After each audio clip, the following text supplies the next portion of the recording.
तो चलिए आज फिर वही जोश और वही पॉजिटिव एनर्जी के साथ आज फिर लेते हैं आप लोगों के जबरदस्त क्लास। तो ये क्लास 10 का प्रकाश का अपवर्तन फिजिक्स चैप्टर नंबर 2 का बहुत ही मोस्ट इम्पोर्टेंट पर्सन, ठीक है, बहुत ही ज़्यादा इम्पोर्टेंट है और बोर्ड एग्जाम 2024 में देने वाले बच्चों के लिए तो ये रामबाण क्वेश्चन आंसर है। यहाँ से आपका 2 नंबर आपका फिक्स है, यहाँ से 2 नंबर आपका जरूर आएगा, ठीक है।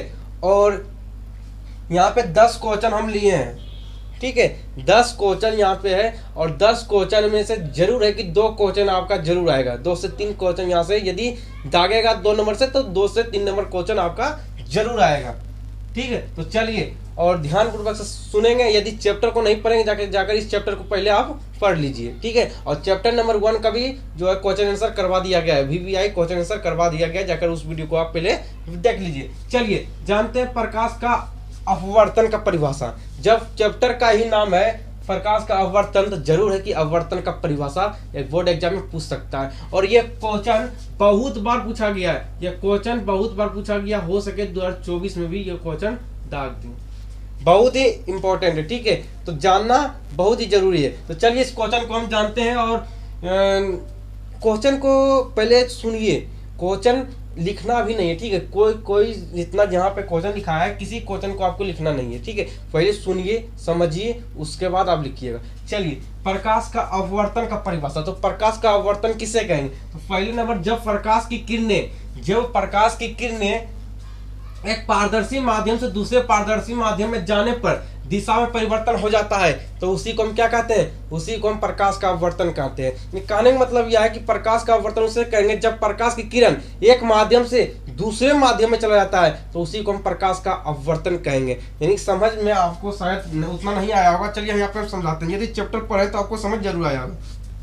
जैसे देखिए, एक मान लीजिए कि ये मान लिया जाए कि ये एक गिलास है, मान लीजिए गिलास है, ठीक है, ये गिलास है, यहाँ गिलास है, ये गिलास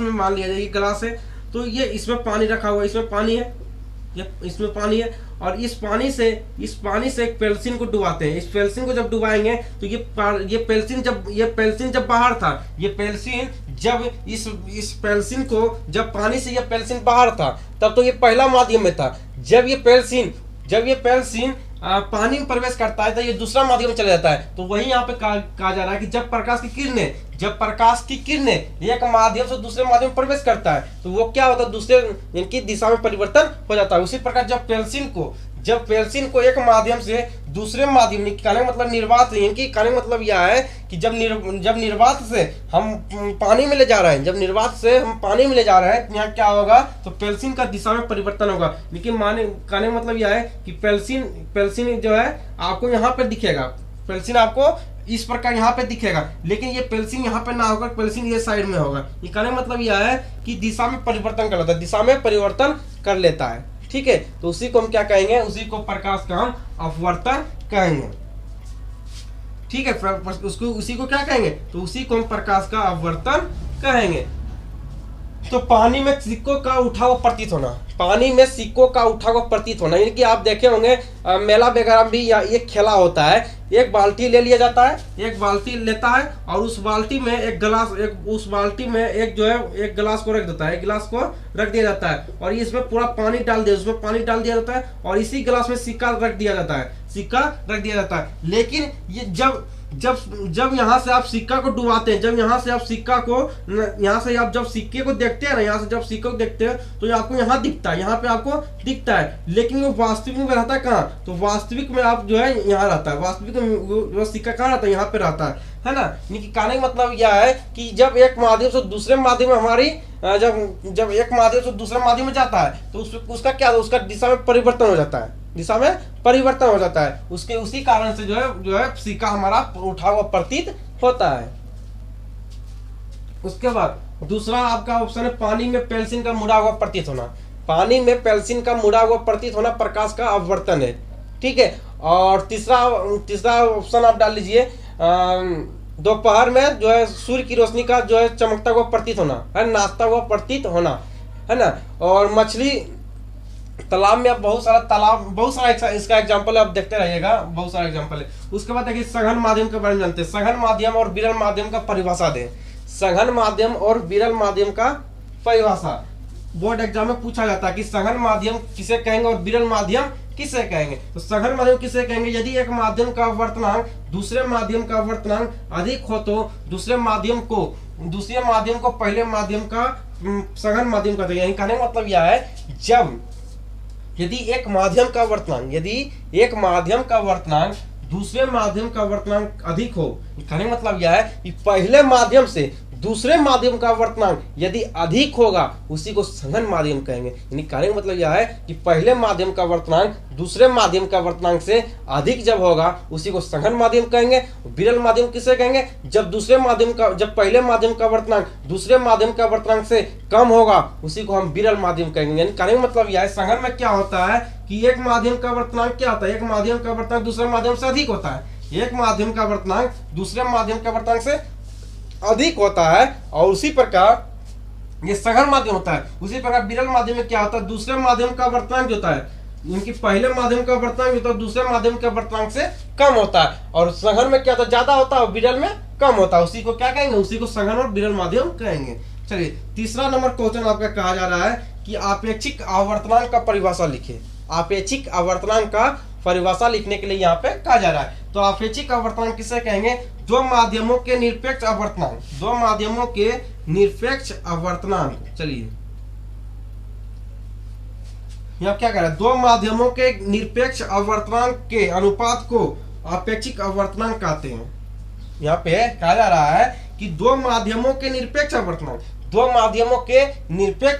के अनुपात को आपेक्षिक आवर्तनांक कहेंगे। इनकी n21 बराबर n2/n1। यानी कहने मतलब यहाँ पे ये है कि इसी से स्पष्ट हो रहा है कि दो माध्यम के निरपेक्ष आवर्तनांक, दो माध्यम का निरपेक्ष आवर्तनांक के अनुपात को ही क्या कहेंगे, आपेक्षिक आवर्तनांक कहेंगे। कहने का मतलब यह है कि n21 बराबर n2/n1 ये हो गया आपका आपेक्षिक आवर्तनांक आपका हो जाएगा। कहने का मतलब यही है कि दो माध्यम कितना है, तो माध्यम यहाँ पे आपका 2 है, n2 माध्यम यहाँ पे 2 है, यानी कि दो निरपेक्ष, यानी कि दो माध्यम कर रहा है तो दो को आप आगे रखिए ट्रिक से।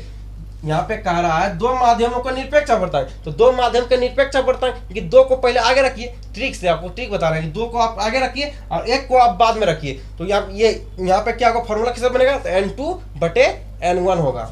ठीक है, n2/n1 की दो माध्यमों का निरपेक्ष आवर्तनांक बटे उनका अनुपात को हम क्या कहेंगे, तो आपेक्षिक आवर्तनांक कहेंगे। यानी कि n2 बराबर n2/n1।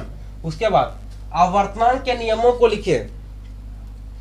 चौथा नंबर आपका क्वेश्चन है, आवर्तनांक के नियमों को लिखने के लिए कहा जा रहा है। आवर्तनांक के नियमों को लिखें। आवर्तनांक के नियम निम्नलिखित दो प्रकार के होते हैं। आवर्तनांक के नियम कितने होता है, आवर्तनांक का नियम कितना होता है, तो आवर्तनांक का नियम जो है वो दो होता है। कौन कौन होता है, आपतित किरण आपतन बिंदु पर अभिलंब और अपवर्तित किरण तीनों एक ही समतल में होते हैं, उसी को क्या कहेंगे, उसी को हम अपवर्तन का पहला नियम कहेंगे। अपवर्तन का पहला नियम क्या है, तो आपतित किरण आपतन बिंदु और अभिलंब अपवर्तित किरण ये तीनों एक ही समतल में होता है, उसी को क्या कहेंगे, उसी को हम अपवर्तन के पहला नियम कहेंगे। पहला नियम क्या कहता है कि आपतित किरण आपतन बिंदु तथा अभिलंब पर डाला गया अपवर्तित किरण तीनों एक ही समतल में होता है, उसी को क्या कहेंगे, उसी को अपवर्तन के नियम कहेंगे। अपवर्तन के दूसरा नियम क्या है, तो अपवर्तन का दूसरा नियम है प्रकाश के किसी विशेष रंग के लिए। अपवर्तन का दूसरा नियम बहुत ही ध्यान से सुनिएगा, क्योंकि अपवर्तन के दूसरा नियम जो है बहुत ही ज्यादा इंपॉर्टेंट है, बोर्ड एग्जाम में बार बार पूछा जाता है।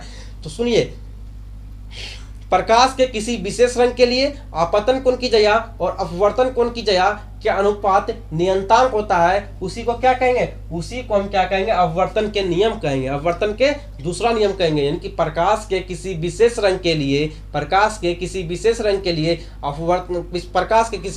के लिए आपतन कोण की जया और अपवर्तन कोण की जया के अनुपात नियतांक होता है, उसी को क्या कहेंगे, उसी को हम अपवर्तन के दूसरा नियम कहेंगे। और अपवर्तन के दूसरा नियम को ही स्नेल का नियम कहा जाता है। ये बहुत ही इंपॉर्टेंट है, पूछा जाता जाता है कि स्नेल का नियम किसे कहेंगे, तो बोलना वहां पे लिखना आपको है, प्रकाश के किसी विशेष रंग के लिए आपतन कोण की जया और अपवर्तन कोण की जया के अनुपात नियंतांक होता है, उसी को हम स्नेल का नियम भी कहते हैं और अपवर्तन का दूसरा नियम भी कहते हैं। इसे क्या कहेंगे, साइन आई बटे साइन आर। ये क्लास 10 में प्रूव करने के लिए नहीं पूछा जाता है, लेकिन क्लास 12 में जो है प्रूव करने के लिए पूछा जाता है कि स्नेल के नियम को प्रूव करें, यानी कि साइन आई बटे साइन आर कहां से आया, इसको प्रूव करके दिखाओ। लेकिन यहाँ पे 10वां में आपको प्रूव नहीं करना है। चलिए 5वां नंबर क्वेश्चन आपका क्या है, 5वां नंबर आपका क्वेश्चन है प्रिज्म किसे कहते हैं, प्रिज्म किसे कहते हैं।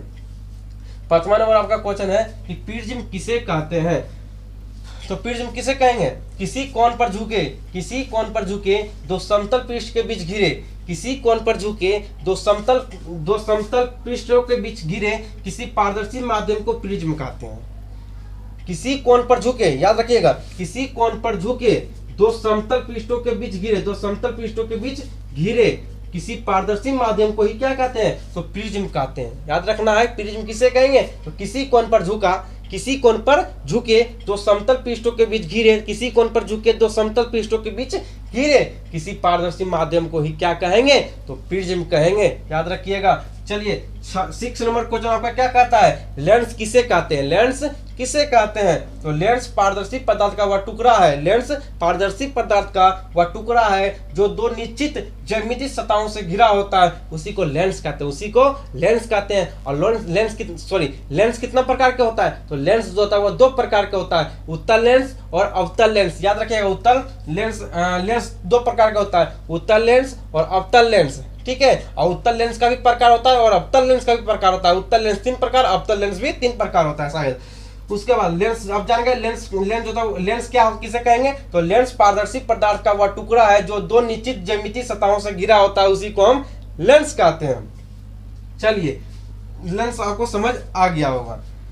7वां नंबर क्वेश्चन आपका कह रहा है प्रतिबिंब किसे कहते हैं, ये हम बता चुके हैं। ये चैप्टर नंबर 1 का सब्जेक्टिव क्वेश्चन जाइएगा, महत्वपूर्ण क्वेश्चन आंसर जब करवाएं चैप्टर नंबर 1 का, उसमें हम प्रतिबिंब करवा चुके हैं, प्रतिबिंब के बारे में हम बता चुके हैं। अब जाइए, वो 12 मिनट का वीडियो है, उसमें सारा चीज हम बता चुके हैं, प्रतिबिंब के बारे में उसमें बता चुके हैं। और बार बार इस चैप्टर में डिस्कशन करना, ये जो है टाइम का बर्बाद नहीं करना, टाइम इज गोल्ड, समय ही सुनना है, तो समय को बर्बाद नहीं करना है। प्रतिबिंब के बारे में आपको उस चैप्टर नंबर 1 का जो चैप्टर नंबर 1 के जो है चैप्टर में भी बता चुके हैं, और चैप्टर नंबर 1 का जब क्वेश्चन आंसर करवाए उसमें भी बताया प्रतिबिंब के बारे में। तो प्रतिबिंब के बारे में बता चुके हैं, और वास्तविक प्रतिबिंब किसे कहते हैं इसके बारे में भी बता चुके हैं। बहुत ही इंपॉर्टेंट है मेरे दोस्त, जाकर जरूर देखिएगा, क्योंकि यदि आप इस सारे क्वेश्चन को छोड़ देते हैं तो आपका जरूर है कि 2 नंबर आपका छूट जाएगा।